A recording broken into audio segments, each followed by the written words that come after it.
अस्सलाम वालेकुम, मैं हूँ फातिमा वसीम और आप देख रहे हैं 89 न्यूज़। और आमिर हमारे साथ मौजूद हैं। बात करेंगे करंट सिचुएशन जो इस वक्त पूरी दुनिया में चल रहा है, उसकी वजह से जो ऑयल प्राइसेस के अंदर अब इंक्रीज़ होगा, प्राइसेस का रेज होगा, उसके बारे में बात करेंगे। स्टॉक एक्सचेंज के बारे में बात करेंगे, स्टेट ऑफ हार्मोस के बारे में बात करेंगे कि अभी करंट सिचुएशन चल क्या रही है और इन सब में अगर देखा जाए तो ईरान के साथ कौन कौन से ममालिक खड़े हुए हैं और वहाँ पे अभी क्या सिचुएशन है, इस बारे में बात करेंगे। तो सर आमिर, कैसे हैं आप? अस्सलाम वालेकुम। कैसी हैं आप फातिमा? मैं अल्हम्दुलिल्लाह ठीक ठाक। सर सबसे पहले ऑयल प्राइसेस सुनने में आया कि ईरान ने ऑयल बंद कर दिया है, तो अब कुछ घंटों में ही प्राइस रेज होगी।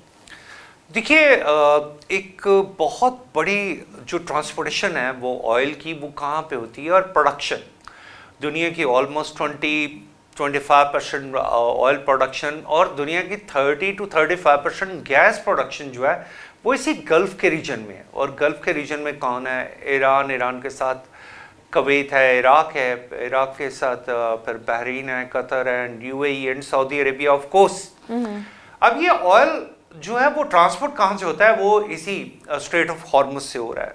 यहाँ से वो बाहर निकलेगा और ये स्ट्रेट ऑफ हॉर्मुज जो है ये बास मुकामात ऐसे हैं जहाँ पे जाके ये 33 किलोमीटर वाइड रह जाती है, ओनली 33 किलोमीटर वाइड। और 33 किलोमीटर वाइड में भी बहुत सारा ऐसा एरिया है कि जहाँ पे बड़ा शिप नहीं चल सकता, तो ये और नैरो हो जाती है क्योंकि वहाँ पे ज़मीन का लेवल थोड़ा सा ऊंचा है, समंदर का लेवल जो है वो समंदर थोड़ा नीचे है, तो इसलिए वहाँ से बहुत ज़्यादा ट्रांसपोर्टेशन हो नहीं पाएगी। और ईरान चूँकि इस वक्त ऑयल प्रोडक्शन में, ऑफ कोर्स भले दुनिया में उसका ऑयल वैसे नहीं बिक रहा, लेकिन उसकी प्रोडक्शन बहुत बड़ी है।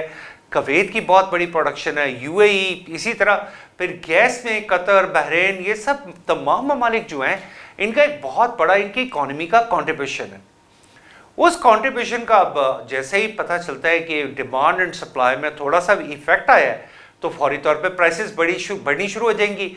और एक चीज मैं आपको और बता दूं, अमेरिका ये भी नहीं चाहेगा कि ऑयल की प्राइसेस जरूरत से ज्यादा बढ़े। जब ऑयल की प्राइसेस बढ़ती हैं तो आपकी तरक्की का अमल स्लो हो जाता है। ये यूरोप और अमेरिका, ये आज भी बहुत सारे ममालिक they are dependent with the petroleum, कि पेट्रोलियम प्राइसेस क्या है। अगर पेट्रोलियम प्राइसेस बहुत ज्यादा हो जाती हैं तो वहां पे कॉस्ट ऑफ प्रोडक्शन मुमकिन नहीं रहती। नंबर दो, इसका अब अगर प्राइस बढ़ती है ऑयल की तो इसका इनडायरेक्टली एक और फायदा, एक ऐसा मुल्क है जिसको बेइंतहा फायदा होना शुरू हो जाएगा, और उस मुल्क का नाम है रशिया। रशिया को कैसे फायदा होना शुरू होता है? रशिया एक तो नॉन ओपेक कंट्री है। रशिया उन रेगुलेशंस को भी नहीं मानता कि जी मैंने इतना ऑयल एक्सपोर्ट करना है और इतना नहीं करना। रशिया के पास ऑयल भी है, और अगर प्राइस बढ़ जाती है तो वो इकोनॉमी स्ट्रेंथन होनी शुरू हो जाएगी रशिया की, तो जिसका अल्टीमेटली एक और इम्पैक्ट आएगा जो कि American they don't want it. तो प्राइस बढ़ेगी तो जरूर, लेकिन मेरा ख्याल है कि American and European Union they are not in that favour कि आप ऑयल प्राइस को इतना बढ़ा दें कि उनकी जो लाइफ का जो साइकिल है वो डैमेज हो जाए। तो ये एक मेरा ख्याल है कि प्राइस बढ़ तो चुकी है और भी बढ़ेगी, but it will not go to that extent कि जैसे लोगों का ख्याल है कि ये पता नहीं $120-140 पर बैरल पे चला जाएगा पेट्रोलियम। इतनी महंगाई नहीं होगी, और इसका एक इम्पैक्ट भी आएगा पाकिस्तान में, क्या पूरी दुनिया में ग्लोबली आएगा, एक इम्पैक्ट आएगा। और पाकिस्तान में तो ख़ास तौर पे आपकी जो यहाँ पे कॉस्ट है, कॉस्ट ऑफ डूइंग बिजनेस, और आप कुछ ना कुछ इस वक्त, जैसे मैंने अपने एक प्रोग्राम में कहा था कि कुछ वक्त ऐसा भी आता है कि जब आप अपनी रेवेन्यू को पूरा करने के लिए sometime you increase the price a little with that petroleum products, तो उसका एक इम्पैक्ट आता है। तो वो इम्पैक्ट जो है अब पाकिस्तान की इकोनॉमी पे भी नेगेटिव होगा। बट सर अगर देखा जाए तो जो इस वक्त वर्ल्ड वाइड जो सिचुएशन चल रही है उसकी वजह से स्टॉक मार्केट भी काफ़ी फ्लक्चुएट कर रही होगी। स्टॉक मार्केट तो कोलैप्स कर रही हैं। अब आप ये देखें कि मिडिल ईस्ट के बहुत सारे कंट्रीज ऐसे हैं जिन्होंने अपनी स्टॉक मार्केट्स को बंद कर दिए। स्टॉक मार्केट हमेशा चलती है स्पेकुलेशन पे, अमन पे, तरक्की पे, और कोई ना कोई एक इंडिकेटर, एक कोई बात आ जाती है, एक बयान आ जाता है, फर्ज करें कि ट्रंप का एक बयान आ जाता है कि हम मिडिल ईस्ट में वॉर ख़त्म करने जा रहे हैं, आप देखेंगे एकदम बूम आ जाएगा स्टॉक एक्सचेंज पे, क्योंकि इन्वेस्टर इन्वेस्ट करना शुरू कर देगा। अभी जो सिचुएशन है मैं ये समझ रहा हूँ कि स्टॉक एक्सचेंज पूरे इस रीजन की भी और वर्ल्ड वाइड भी ये बड़े बुरे तरीके से इफेक्ट होंगी।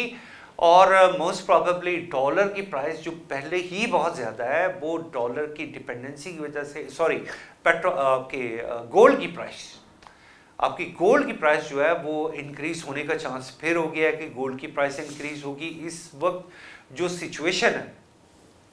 और फातिमा, अगर आप स्ट्रेटेजिकली थोड़ा सा देखें ना कि जो ईरान के ड्रोन्स हैं या ईरान के जो मिसाइल्स हैं ये इसराइल तक स्ट्राइक कर सकते हैं, लेकिन मैं इस चीज़ को समझ नहीं पाया कि इसराइल ने अगर ये थोड़ा कट कर दीजिएगा, ईरान ने अगर एक अटैक किया और वो अटैक अगर यूएई की रास्तों पे, दुबई के एयरपोर्ट को, बुर्ज अल खलीफा, अगर आप इस तरह के सिविल जो हैं उन पे भी अटैक करेंगे तो ये एक और नेगेटिव इम्पैक्ट आएगा। अटैक तो उन्होंने कर दिया होगा जी, अटैक तो उन्होंने कर दिया है और उसका नेगेटिव इम्पैक्ट है भी है, और उसका नेगेटिव इम्पैक्ट कभी भी हमें अमेरिका को एक और एक्सक्यूज दे देते हैं इसी वजह से कि जी आप यहाँ पे हम और देर रुकना चाहते हैं, नहीं जी आपको बड़ा ख़तरा है, आपकी सलामती को ख़तरा है, मिडल ईस्ट की सलामती को ख़तरा है, तो this is another excuse to America.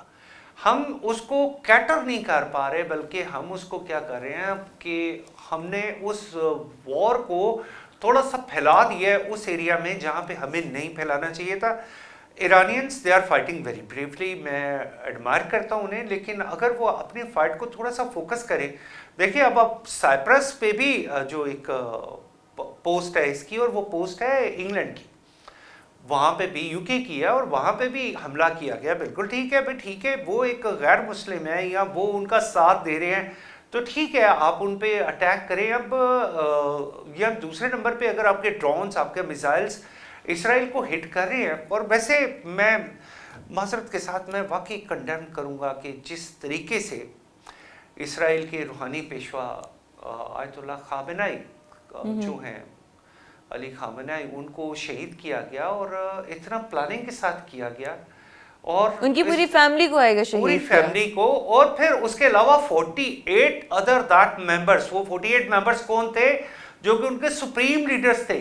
हर एक जगह पे एक सुप्रीम लीडर था, अपनी अपनी जगह पे उनके वजीर दिफा थे, उनके साबिक सदर थे, उनके पासदारान इनकलाब के जो थे हेड थे।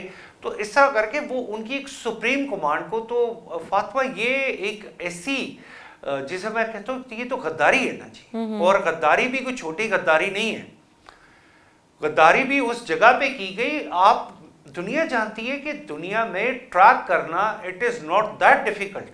आप किसी जगह पे एक जीपीएस डिवाइस ही लगा देना तो वो जगह ट्रैक हो जाती है, तो इसका मतलब है वो जगह बग थी।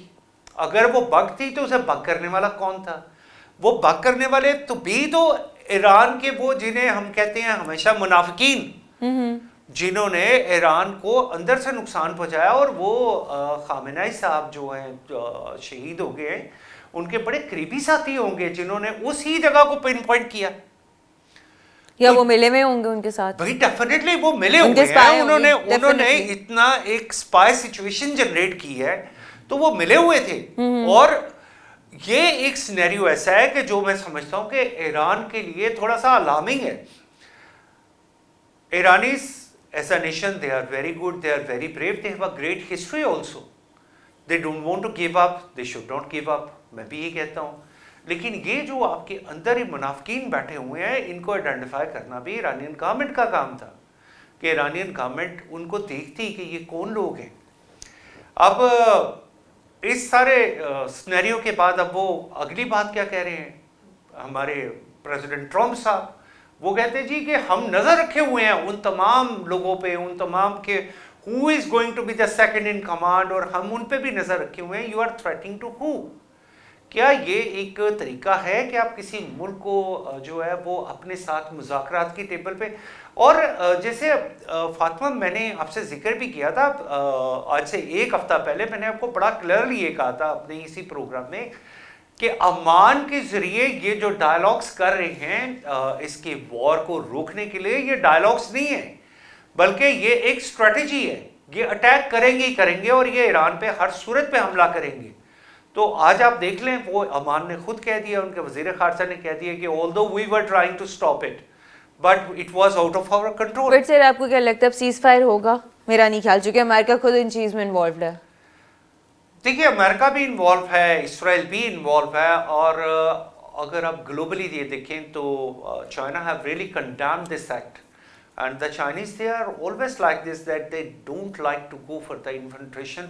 चाइनीज गवर्नमेंट ने कभी भी ऐसी पॉलिसी को अडॉप्ट नहीं किया, बट जो हो रहा है वो मिडल ईस्ट में हो रहा है। Number one, China comparatively is far away, and Russia, they have also condemned it, but Russia is engaged with the Ukraine war already and very badly, so they are not, and nobody is coming down physically to stand with Iran. So we cannot say this will be a third world war or something like that. The third world war is only on one case, if one of that biggest country will stand with Iran, then this can be a third world war, but so far it is not happening like that. Okay. तो मैं ये समझता हूँ कि हम third world war की तरफ नहीं जा रहे। कुछ शर्तों पे ईरान को मनवाना भी पड़ेगा, और कुछ ईरान, वैसे तो पहले भी ईरानीज ने कहा था कि हम लोग नहीं कर रहे, हम लोग ये जो यूरेनियम है उसको प्रोसेस नहीं कर रहे हैं, हम ये सब कुछ नहीं बना रहे। और मैं एक चीज़ आपको और बताऊँ फातिमा, हो सकता है ईरानीज वाकई यूरेनियम को प्रोसेस ना कर रहे हो, क्योंकि उसका कोई सॉलिड प्रूफ नहीं है कि वो ऐसा कर रहे हैं और उससे वो एटॉमिक बम बनाएंगे।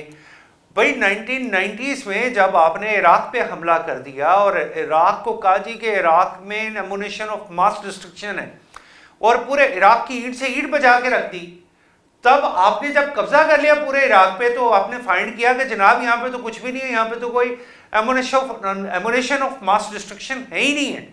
तो इसका मतलब ये कि तब आप गलत थे, और फिर आपने सारी दुनिया के सामने एक बात कह दी कि नहीं जनाब वी आर सॉरी, और फिर सॉरी भी वैसे यूके नहीं किया था, अमेरिका ने उस पर भी सॉरी नहीं किया हुआ। तो आप अपनी मर्जी से अगर आपने पूरी दुनिया को चलानी है, वो एमुनेशन ऑफ मास डिस्ट्रक्शन क्या आपके मुल्क में नहीं है? क्या वो इसराइल के पास नहीं है? अगर वो आप दोनों के पास हैं तो बाकी मुल्कों को भी पूरा हक है कि वो अपने दिफा का हक इस्तेमाल कर सकें, और पाकिस्तान को फातिमा इंगेज किया गया। ठीक है sir, thank you so much, और इसी के साथ हमें इजाज़त दीजिए, इंशाल्लाह जल्द हाजिर होंगे, तब तक के लिए अल्लाह हाफ़िज़।